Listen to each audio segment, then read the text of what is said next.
Have you ever wondered if a politician can run for elections from two different constituencies in India? This intriguing question opens up a world of legal, historical and practical implications.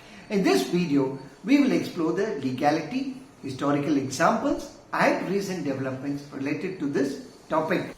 In this video, we will discuss 1. Legal provisions. What does the law say about contesting from two seats? 2. Is historical instances, examples of politicians who have used this provision. 3. Case laws and judicial commentaries, insights from court. 4. Is recent developments, any recent changes or proposals regarding the law. And 5. Is arguments for and against, pros and cons of dual candidacy. 6. Is impact on electoral process, how this practice affects the electoral system. 7 is economic implications, financial aspects of dual candidacy.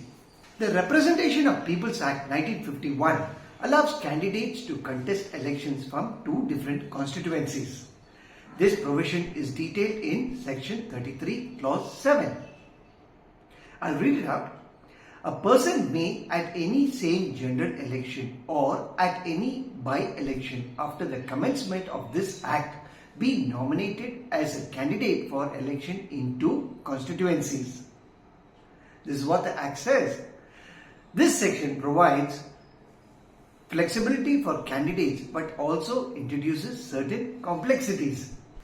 Several high-profile politicians have utilized this provision.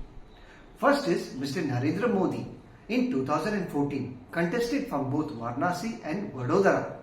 Modi won both seats but chose to retain Varanasi, leading to a by-election in Vadodara. Second is Ms. Sonia Gandhi in 2004 contested from Raebareli and Bellary. This move helped consolidate her political influence in both northern and southern India.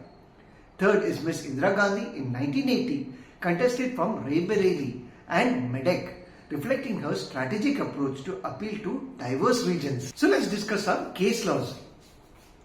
The first is Union of India versus Association for Democratic Reforms. The Supreme Court discussed electoral reforms and the need for transparency. While this case did not specifically address dual candidacy, it emphasized the necessity for fair electoral practices. The second case law is Ashok Kumar versus the Election Commission of India. The case examined various electoral practices including dual candidacy. The court highlighted the need for efficiency and fairness in the electoral process. The third is Pritam Singh versus Union of India. The Supreme Court addressed issues relating to electoral practices and the impact on democracy, indirectly touching upon practices like contesting from multiple seats. Here are some recent updates.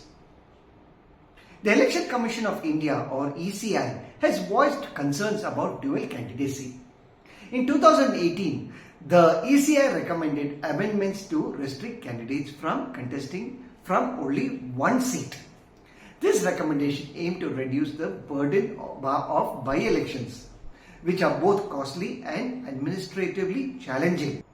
The Law Commission of India, in the 255th report, suggested revising the law to limit candidates to a single constituency. This proposal seeks to streamline the electoral process and address to the inefficiencies associated with dual candidacy. Here are some arguments for and against dual candidacy.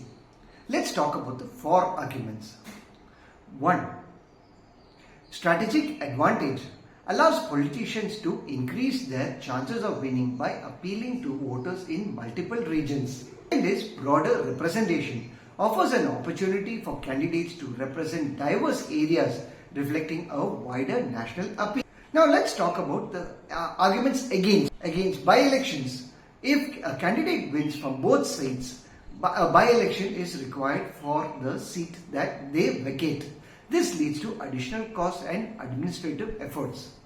Second is voter confusion. Voters may be confused by a candidate contesting from multiple seats, which could undermine the electoral process. Third is the financial cost. By-elections are expensive. For example, the by-election for the Vadodara seat in 2014 cost around 10 crores, diverting funds from other public needs. Dual candidacy affects the electoral process in several ways. First is the administrative burden. Managing elections in two different constituencies requires substantial resources and coordination. Second is voter engagement. The need for by-elections can lead to voter fatigue and decreased participation. Third is party strategy. Major parties may use dual candidacy to secure positions from their top leaders, potentially giving them an unfair advantage. The economic impact of dual candidacy is significant. By-elections triggered by a candidate winning from two seats can be costly. For instance, the Vadodara by-election in 2014 cost approximately 10 crores.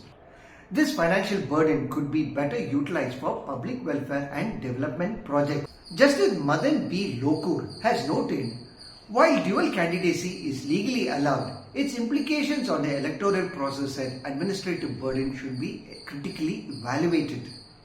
Reform is necessary to ensure efficiency and fairness in elections. Second is Justice K.S. Kekar has observed the law permits dual candidacy, but its impact on the democratic process and practical challenges must be considered. In summary, while Indian law permits a candidate to contest from two seats, this practice carries various implications. Here's a recap. First, we talked about legal provisions. Section 33 Clause 7 of the Representation of People's Act allows dual candidacy. 2 is historical instances, notable politicians who have used this provision. 3 is case laws, relevant judgments and observation on electoral practices. 4 is recent updates, proposed changes to restrict dual candidacy. 5 is arguments for and against, pros and cons of the practice. 6 is impact on electoral process, administrative and voter related effects. 7 is economic implications, cost associated with by-elections. Understanding these factors help us appreciate the complexities of the electoral system in India. Whether or not this practice continues, it remains a significant aspect of our democratic framework. Thank you for watching. If you found this video helpful, please like, share and subscribe to our channel. Drop your comments below and we'll see you in the next video. Take care and bye-bye.